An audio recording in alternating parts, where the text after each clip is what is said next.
oraya yemek bıraktım. Kazanları götürdüm bıraktım. Oradan Kadir aradım. Kadir gel beni al. Gidemem ki, gidemem. Sen ne Biz kadar onu su almadın suya ki suyu Yeter. alsın.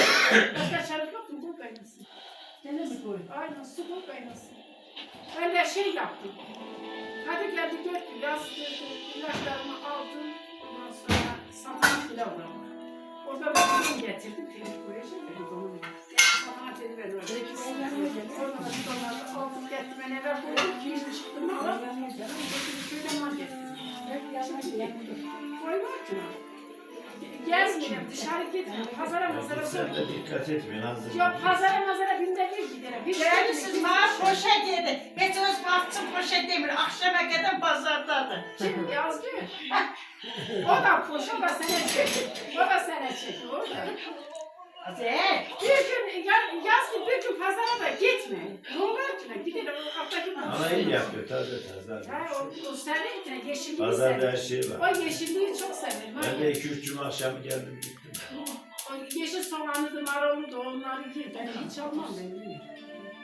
Başka değil soğan var ki nece durdu. Bizim de var. O bu hafta gittim, yatak ucu satan var, gerekse gelir. Ona gittim biraz şanslar, rüzgar çıktı, bunu kadın tuttu, 3 tane. Hep toplamış adam. Dedi haftaya gelin, dedim 2-3 tane bir de Volkan üstlere başladım. Valla birinci, ikinci, üçüncü ne elimize geçtiyse aldık. İlk kötü ne aldık. Şükür et Allah'a da yardan da Ona da şükür. Burası İstanbul'dan iyi. Beğenmiyor. Burası İstanbul'dan iyi. İkinci el alırsa var. Olsun, olsun. Hep teyze var. İkinci el var. Yok. Ya kim sana ne soruyor? Sen kendin nasıl uygun söyle.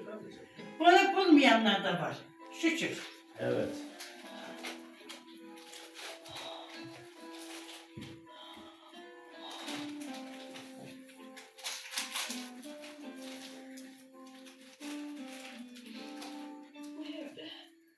Bana ait olan tek şey Oraya niye böyle koydun? Nasıl koydun? Köydeki evin duruyor değil mi dayı? Her biri öyle. Gidiyor mu yazın? He? Yazın gider misin? Yok he. Daha bitti. Zaten her mantarı her uçuyor. Daha ne edeceksin oraya böcükten, Allah fareden? zaten gider altta kalır. Ha? Her kökülür. Öyle buzdolabı aynı vardı. Götüm Muranovka'ya sattım. Böyle korka zorundan çiğneyip kenarlar kırmış, koktan kırmış. Çöküm çökeceğim. Hep peynir. Eski de. 3 senelik evler var. Evlat için zamanlar. Eski de. Ben çocuk zamanını yaptım. Tamam dinleyin buradan. Çocukluğumla. Şey var ya, Ha. Voltay'ın ahırı da var ya, senin ahır. O küçük yer vardı, yukarı yeri. He. O küçük yer var ya. Sen Efendim nereye değilsen. Yok, bereyin arkası da bizim ahır. Yenge, sen aile geç otur ben çay Yok, veririm. öyle bir Gel çocuk. gel. Sen otur. Sen Kurban otur. oldum. Geç otur sen çay veririm sen. Sen gel ahır. Ondan. Sen özüm oturuyorsun benim Adam oturuyorsun. yukarı yeri. Otur sana kurban olum. Otur. Yeni gibi yapıldı.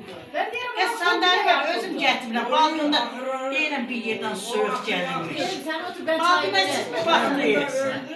Bazına baktınız mı siz? Bak çok güzel. Allah'ım kalmış soğuk gelmiş. Çok güzel. Evlerin çok güzel. Güzel canım olsun.